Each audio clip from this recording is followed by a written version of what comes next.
যেটা আপনাদের দেখাতে চলেছি ভালো করে দেখুন। এটা একটা জঙ্গল।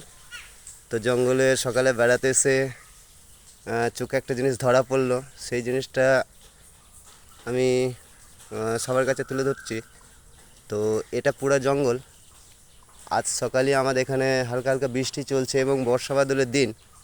তো সেই অনুযায়ী এই জঙ্গলের নিচে হয়তো কোনো অসুবিধা হওয়ার কারণে আমাদের এখানে গ্রাম বাংলায় যেটা বলা হয় গোসাপ, এই গোসাপ কীরকম গাছে উঠেছে দেখুন। আমি দেখে অবাক, গোসাপটা কীভাবে গাছে উঠেছে দেখুন। এই দেখুন, দেখেছেন গোসাপটা গাছে উঠেছে। এবার কি কারণে উঠেছে সেটা হয়তো জানি না, ভয়ে উঠেছে না কোনো অসুবিধা, না হলে ওপরের কোনো পাখির বাসা আছে সেখানে হয়তো ডিম খাবে। তো এইবার ভালো লাগছে, বেশ একটা প্রাকৃতিক দৃশ্য ধরা পড়লো, আমার চোখে ধরা পড়লো, আমি সকলকে দেখালাম। ওকে।